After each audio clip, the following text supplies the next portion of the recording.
My garb at the moment, in case anyone's wondering, is homage to Tom Curran. About 30 years ago, we were doing the ill-fated, although some might say fated with an E-T-E-D, Skipping Urchins tour of the east coast of America. And Tom and I were chatting. He was having the time of his life. He was arguably for the first time in his life out of his shell. And I asked him who his greatest influence was. I mean, it's a very basic question. He must have been asked 1,000 times. And he gave me the influence. He said, Santa Barbara, 1978, Ultimate Frisbee. And he gave me a name. And he said, it was what he was wearing, and it was his style throwing a frisbee. The tight shorts and the long socks and sneakers, the headband. And I thought, now that's style. And he was one of the best surfers at Rincon of the day. And without stuttering his words at all, he went, I may have modelled myself on him. What do you think with regards to Tom Curran, you know, one of the most stylish surfers and today still revered as one of the most phenomenal surfers in the world, you know, present and past. What made his style so different and unique to anybody else? I think I've got the answer. And I think Mike Purpose might have had it. I think Larry Bertelman may have had it. But not many people after Tom possessed it. It was the accelerating cut down. You know, you build your momentum and you throw a carve, but that's not it. There's no need to throw the carve at the top of the wave. It's about harnessing the inertia and with the drive down the face, building it so that it's an arc all the way down and you hit the bottom at full speed. And to me, that's Curran, the aura right there, that turn.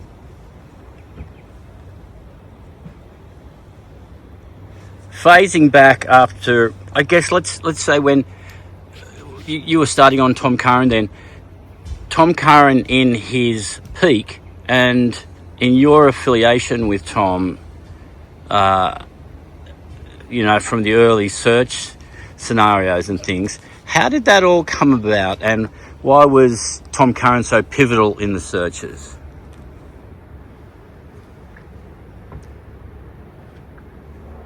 Well, Tom was always doing stuff that no one could physically relate to.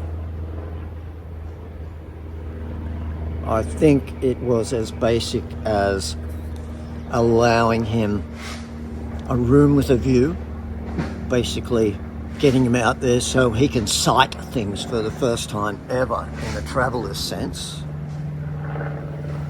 and giving him that canvas to be freeform against the norm of that hideous grounding.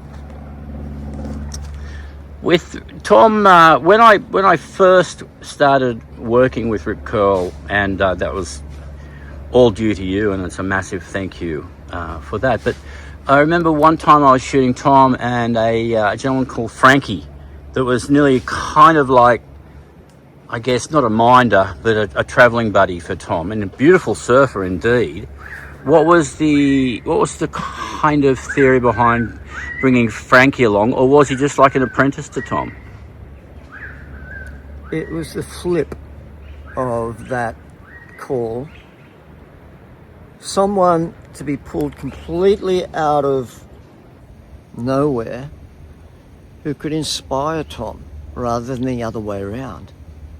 And it was as basic as that, because Frankie Oberholzer was already the king of South African surfing post Sean for being hopeless in a competition scenario, but wonderful away from it all. And there you have the nub of the search. It's all about putting Tom in that zone with someone whose life was bred for that zone as a country boy, not manufactured as an urban warrior transferring to some sort of country setting.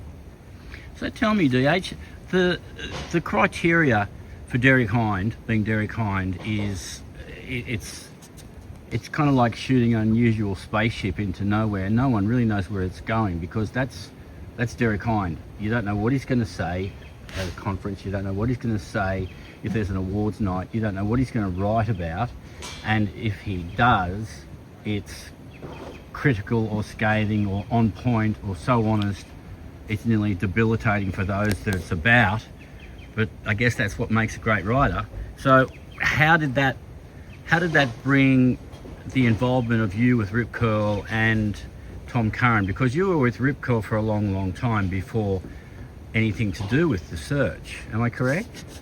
Oh, indeed. 1977, I think I got my first Rip Curl wetsuit. Deliberately 2 sizes bigger than normal, so the water could slosh around and warm up. A funny reasoning. I kind of stuck with the larger wetsuits for a smaller frame. But cutting to your point, it was probably the dream that everyone had exiting cinemas after having watched the new imported American surf flick and imagining what was going to happen at dawn that next morning, dreaming of being someone like BK at sunset. If you ask any professional surfer today, what do you think of Derek Hynd? And they say the professor of the surfing industry, the most knowledgeable person when it comes to history, when it comes to current matters.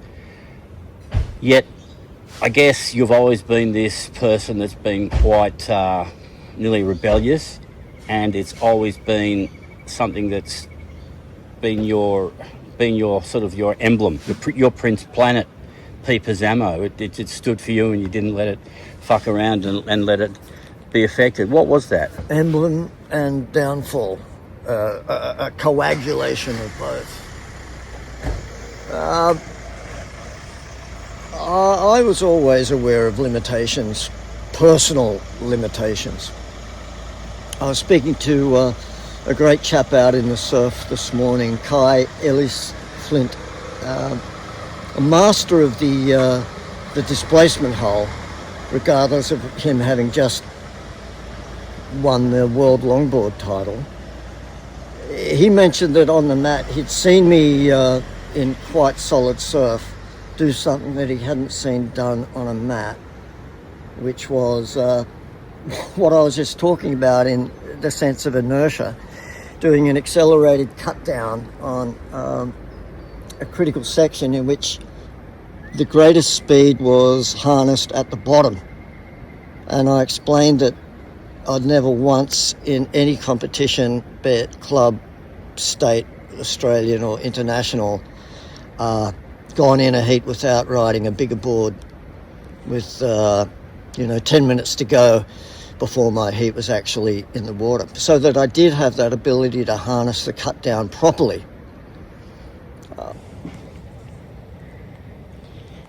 Go. I guess I've always thought about points of difference from the very beginning of Newport Plus all the way through to today.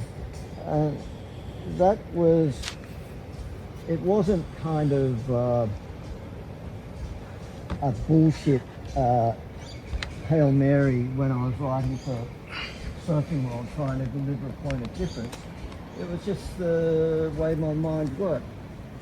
Just, for example, 1983 in Canberra. Instead of being on the tour, I was doing journalism stuck on a farm by the Murrumbidgee River.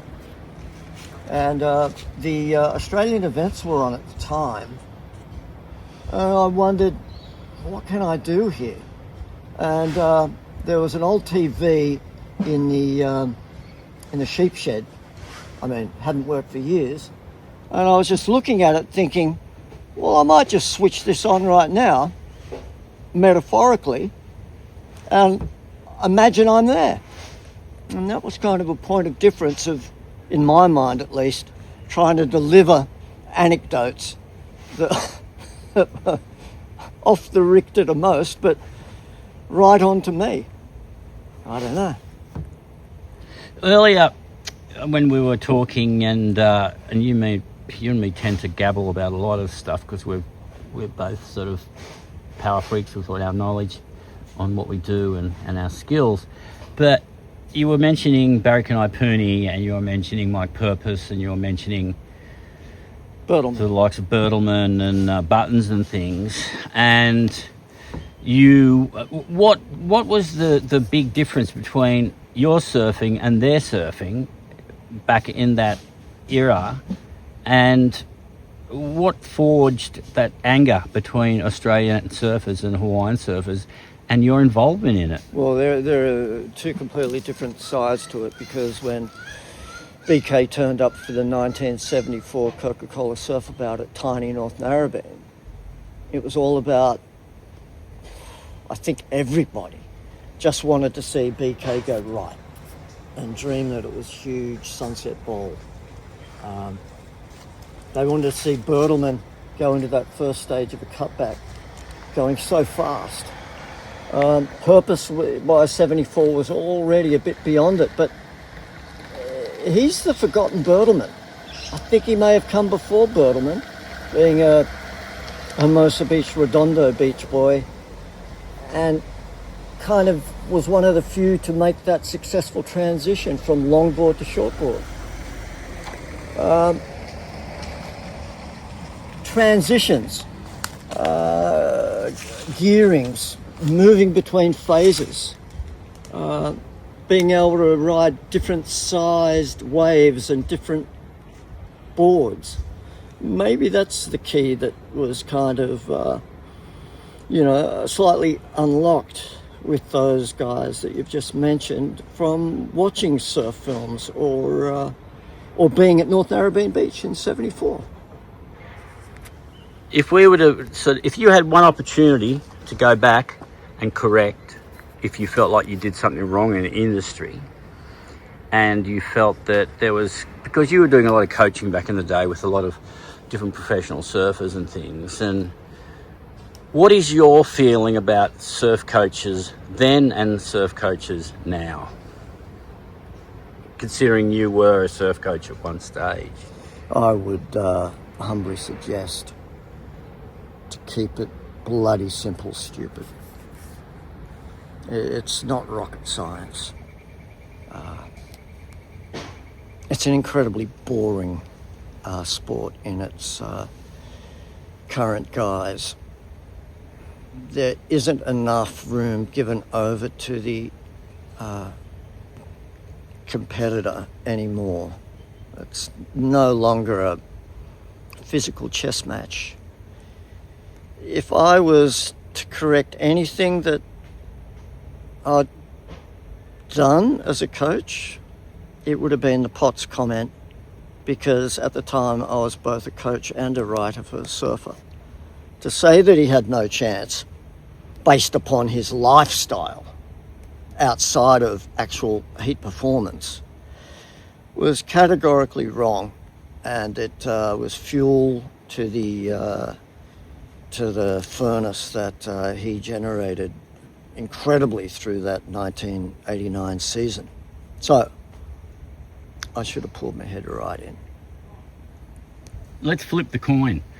When you were coaching back in the day, who was fundamentally the kind of the golden egg, so to speak? Who was the surfer that stood out to be a potential world champion, even just in his early days?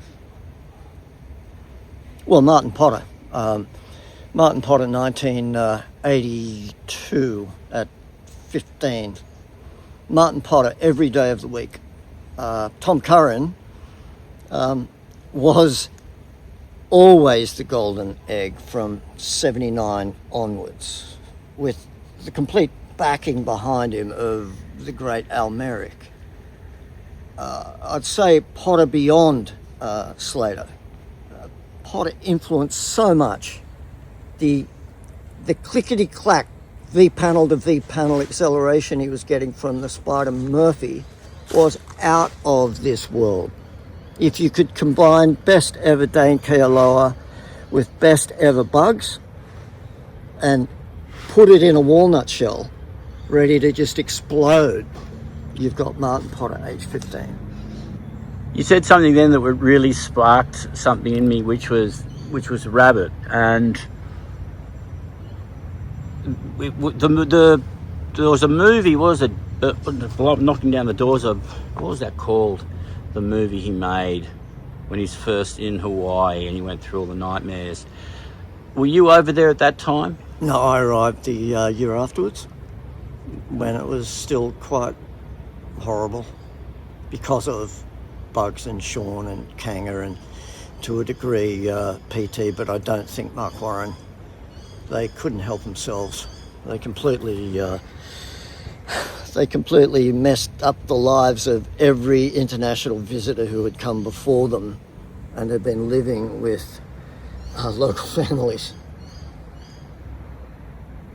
Let's step back a bit, because there's something that I think a lot of people around the world that have incredible respect for Derek Hynd, and a lot of them tend to think, why is Derek so deep, and why is he kind of so internal all the time, and what has that made him a great surfer? Has that made him, eligible for being a freakishly beautiful finless surfer?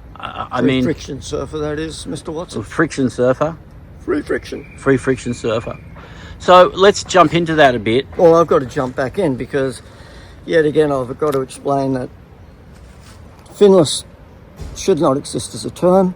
Tom Blake stuck a fucked up skeg from, I think, a water ski or a Missouri shallow hull boat on that Royal surfboard to create finned surfing. So I was merely going the original route. You got a place on J Bay. How did that house, and how did that sort of set up where you were just right in front of beautiful waves all the time? How did that change your surfing? How did that change your surfing style? And how do you feel that Jeffreys Bay has been an incredible part of world professional surfing? At the time, I had great boards from Dahlberg and the Campbell brothers. Great boards. I had the original Red Beauty from Tom via Lisa Anderson and, of course, Al. And I also had brought over a Tom Parrish that was Wayne Lynch's board as a windsurfer via perhaps Rory Russell as a standard board. I brought that over as a training board because, again, I really needed the necessity of stepping down boards to deliver more and more power during the course of a long swell day. Start the day long, finish the day short. And Skip Fry after that said, well, yeah, that was always my route as well. By design, there was no design to it. It was just organic in the need to keep my power on. So at the end of the day, I'd prefer to be riding the Dahlberg or the small prototype 5-fin Bonza with the power fully on, and then begin again with a big brewer or the Parrish the next day. getting down to it, the fish came later with skip fry. This is about three years before, and throw in the Bruce McKee Quattro 4-fin 610 during that period as well as one of those boards I'd like to transition through. That Quattro would be perhaps used at midday. You're paddling out of J Bay on your friction-free Mozzie. 9 foot, what is it, 9 foot or 10 foot board that you had, and it was massive, J Bay, and it's the footage I think of Jack McCoy shot. Am I right? Was that Jack that shot the footage? No, it was actually Jack's camera.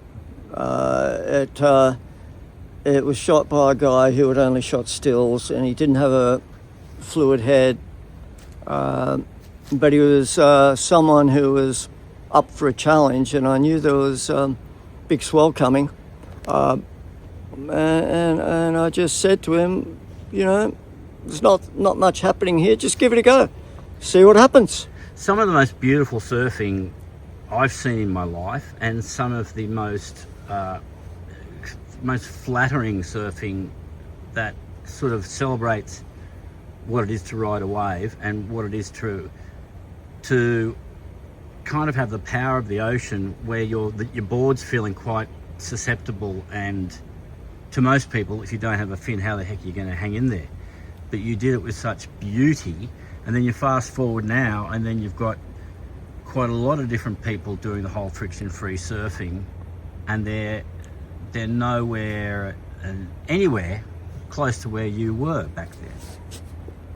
I tried to shut it all down, actually, because like a tremendous record you maybe hear once on the radio and pray to God it never gets played again, and then you go and buy the record. I never wanted to build boards for a lot of people, and thank God the soft tops have come through of 88s and whatever, because these guys reach a point of being good, but they're never going to get very good in solid surf, because it's all about the edge. It's got nothing to do with the bottom. You got to just think snowboard to go any further. Let's jump into, as you said, edge, and you go back to the likes of surfers that just recently have, to me, shown a new level of surfing, in regard to the Brazilian surfers, the Italos, the Gabes, and then the Ethan Ewings, the kind of opposing surfers. How do you see that dynamic of a Brazilian surfer against the dynamic of an Australian surfer, and then also throw in the Colapinto brothers? Well, I greatly respect the way that Italo has completely lifted his game from where he was 5 years back. I completely respect. I'm awed by the spray kicked up by Gabe. Ethan Ewing I find to be a more conservative extension of Andy. The Colapinto brothers, now you're starting to bleed the dilution where they're kind of like Kolohe and Dino, maybe a fraction above, but not too much, respectfully I say. For mine, homage to Simon Anderson as regards to Geordie Smith, and homage to Martin Potter with regards to Felipe Toledo.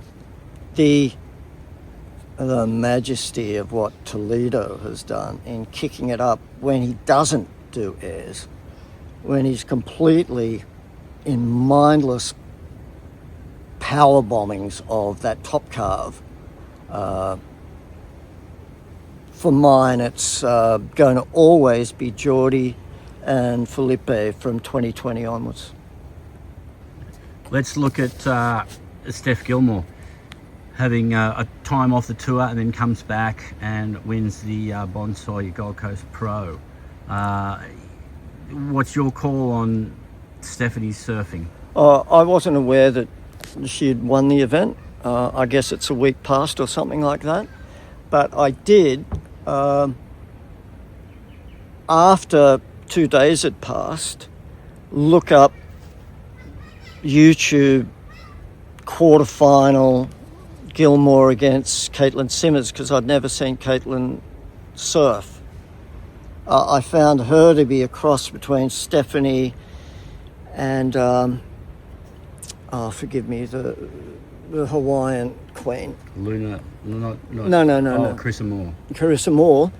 And with respect to Caitlin, Stephanie just smoked her,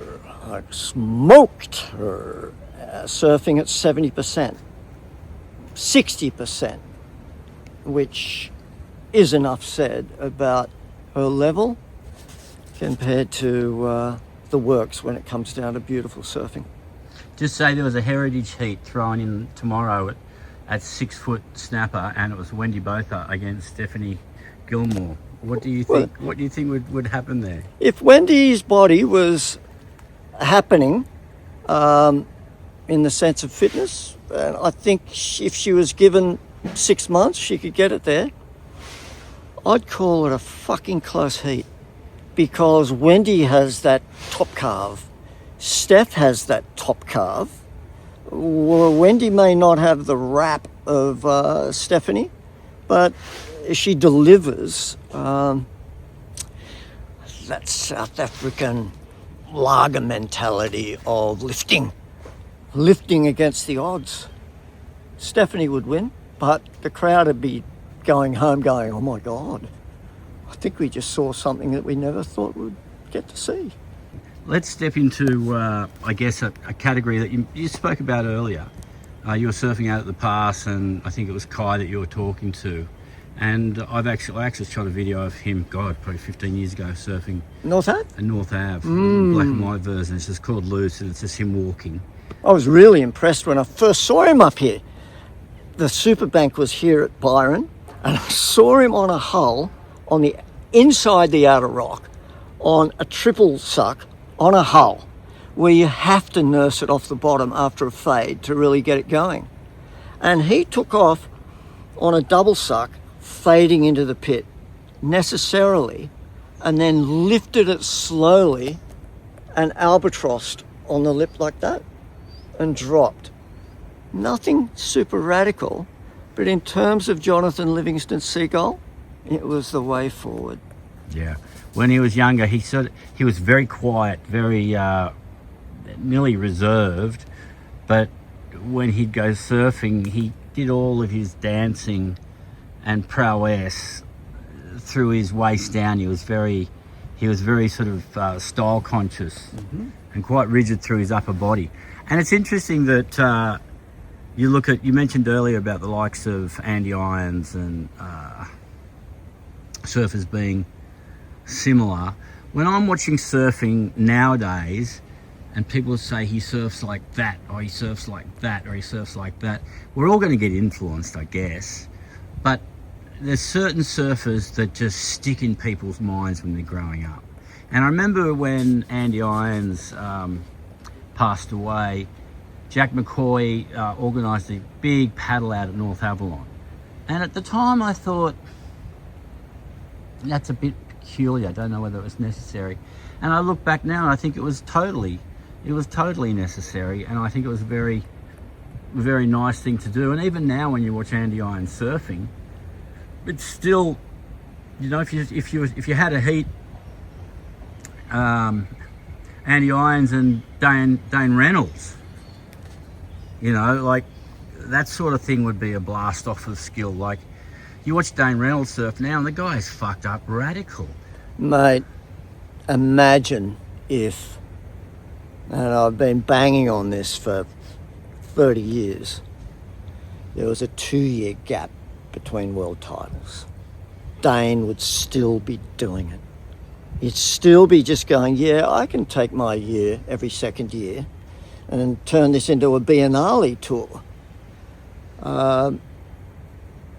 Some surfers hit marks that no one else could touch, and they got the shits because of it and walked off.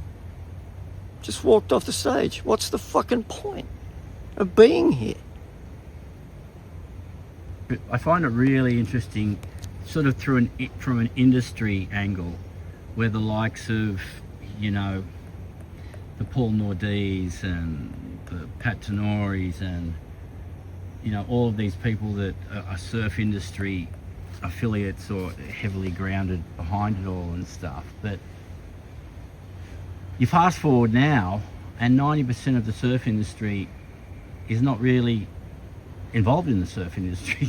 It's kind of strange. Like down at the competition the other day, there wasn't one surf brand.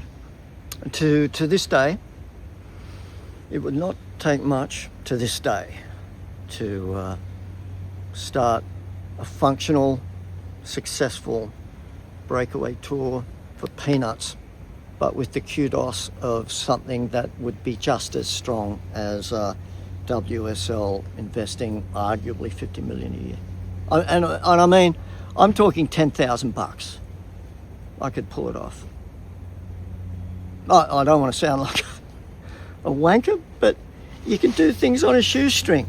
Well, let's see. That's the beauty of someone like yourself, who knows, who's articulate about that genre and how to cut corners, but not losing quality, but still getting the peak performance out of everything that's needed. When I was down at that competition the other day, I really get blown away by how much money certain, you know, sponsors would have put in relative to if they turned up and they saw the presentation of their product, whether they would have gone, oh my God, what the hell is this? You know, or would they have gone, oh, it doesn't really matter, for us it's just throw away confetti. It's throw away confetti. Fuck it, let's throw this into some surfers. Blah blah blah, and it kind of leaves things a little bit weak. I guess you said earlier how a lot of surfers kind of go, oh fuck it, I'm over the tour. One of the most interesting sort of surfers, I think, is it Clay Marzo, the gentleman that's Clay Marzo, ADHD. And he sort of just looks to the wall and talks to himself, but then just goes out and does the most ridiculous things. There's something really radically beautiful about that. I mean, imagine. He's kind of a Basquiat of, you know. Imagine if you are Clay and you know that physically you could never compete on a world tour because you don't want to be in the face of people a lot. I feel for Marzo. I feel greatly for Garrett Parks, who I think is going to be lost to time despite being such a magnificent pure surfer. I really get close to a breakdown thinking about how Caius King is just rotting on the vine, going through 3 or 4 years of QS, having his incredible magic diluted, when for $10,000 you could just breathe life into a contrary world tour and have them monthly display something with theatre or online audiences just giving it the thumbs up or thumbs down. Bearing in mind that thumbs down in Roman times was actually stay on earth, and thumbs up was you're going to heaven, mate. Going to meet your maker. 10 grand against 60 million. The interesting part that you just jumped into then, which I love, was you just kind of used Caius King and Rasmus King, the King's family, Justin and things. That's probably a great example of where surfing nearly... I remember you kind of pioneered that with the likes of bringing music into surfing way back in the day. With Pico. And you'd get... Then his music would be in the soundtrack on surf movies, and then he would do tours for surf movies. And it'd be live with people travelling with us. Unreal. Goodwill. Shop to shop to shop. Beach to beach to beach. The way Rip Curl's ad promo was before the search. Hot locals. display it at one beach, take the best from one beach to the next, and introduce them to over the hill. Except we're talking, nationally. Well, I'll tell you something that really just bewildered me. The surfers, when they came out of the water at the Bonsai Pro, they'd go up and they'd stand in front of the transparent panel that has all the sponsors behind them. And that's great if you can see who they are. But behind that glass panel was 20 grommets poking their tongues out, looking ridiculously bad.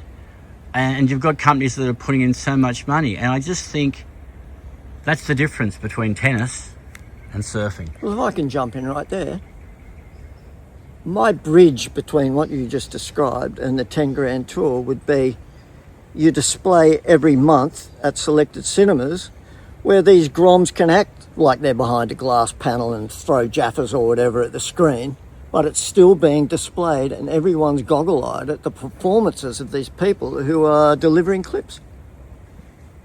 Yeah, it's sort of, you look at Rasmus, who's, he's just putting up clips of himself all the time. And I overheard an interview the other day with Conor O'Leary where he said, brands will only sponsor you if you've got so many followers. And the same with Jack Robinson. And if you don't show the numbers of viewers looking at your Insta, then you aren't worthy to the brand, which is really quite a sad dilemma. It says a lot about the depth of the brand. Is the extension Jack Robinson OnlyFans? That could, if they want the numbers. that could be very interesting. Then they get a big turnover. But, I just find it,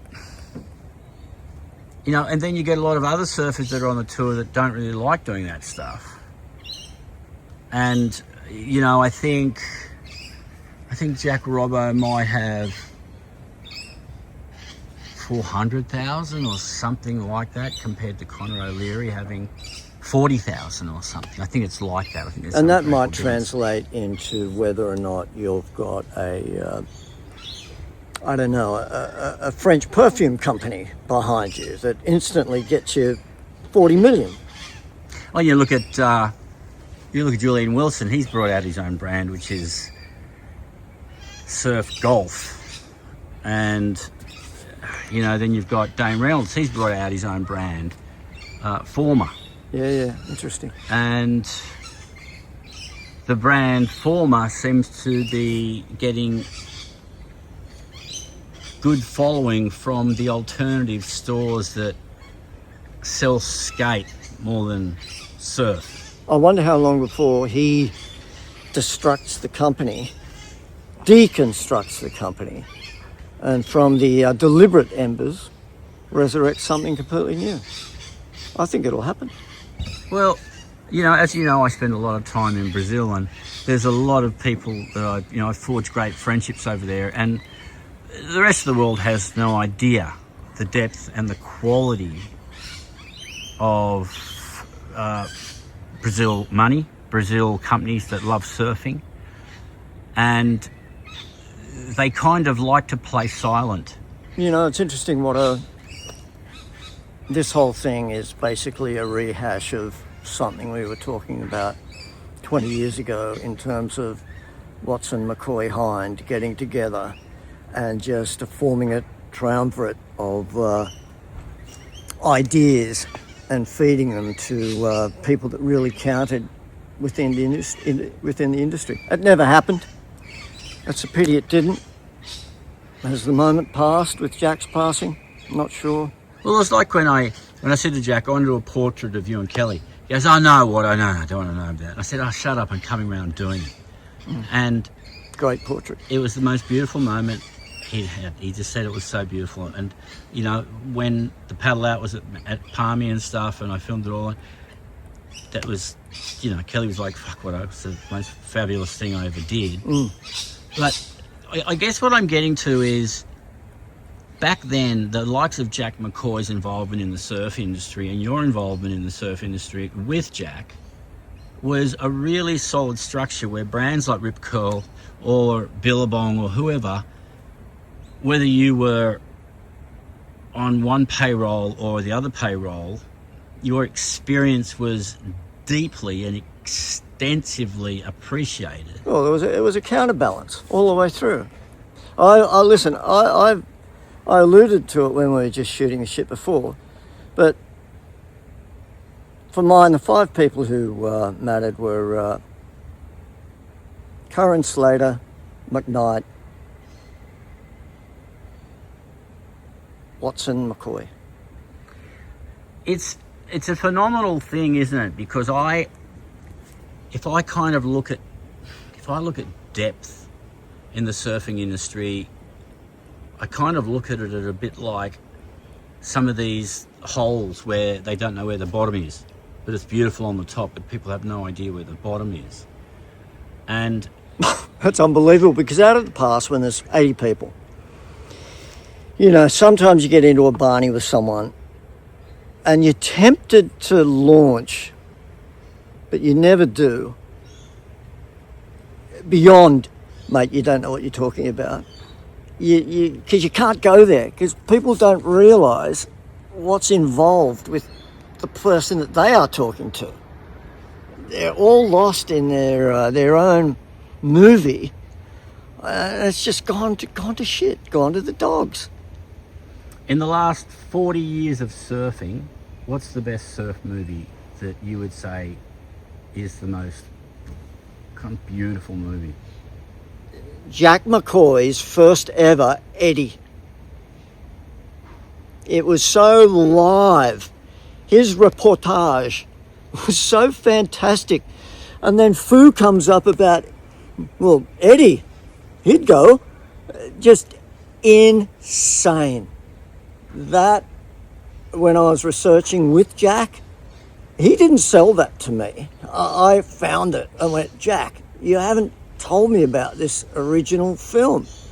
For anyone who can find the first Eddie, oh my God, it puts you there.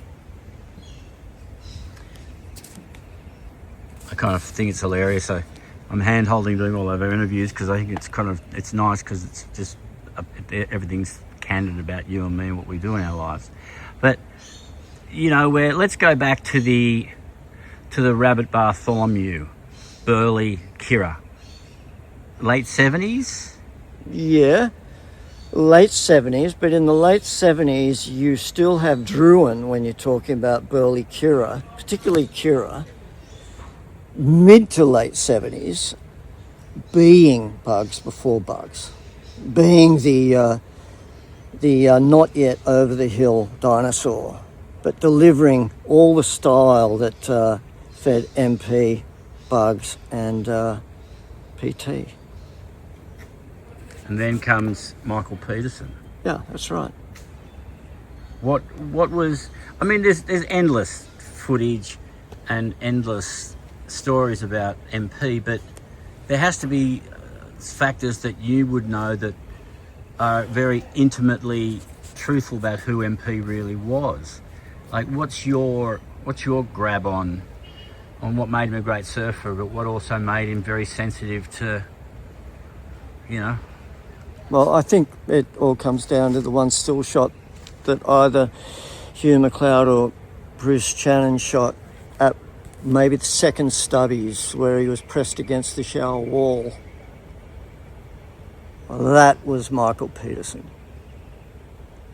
And the purveyor, the reader looking at that shot, it's up to he or she to determine who the man was based upon looking into his skull. What association did you have with Michael Peterson? Sprayed me in the face. Allen Oak, 1978, my greatest ever sporting moment. I deliberately was paddling out for my quarterfinal, which was a world championship event, but I was just a 100-to-1 shot, and I angled towards him, and he took off right on the buzzer, and I think he needed the wave, but I deliberately blocked him as I was paddling out because I wanted at Express Point to be sprayed in the face by MP, and he obliged with that jitterbug top turn, bang, bang, bang, bang, bang, and as everything went over the top of me, I went, that's it. That's going to be my moment. And it is. What makes Derek Hynd a good person or a bad person? Errors.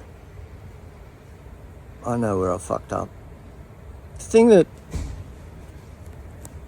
really bums me about Potts is that, fuck man, I apologise to that guy. And I remember where it was. It was on a bus coming back from North Sydney, late at night.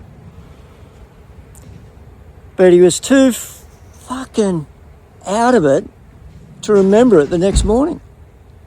I mean, I profusely, sincerely apologise for getting it wrong. I played a role in it, in his motivation, but that's completely aside to the disrespect, and to a lesser degree to Stuart Bedford-Brown as well. I acknowledge my errors. And the good part of Derek Hynd is Loyalty, sincerity, friends.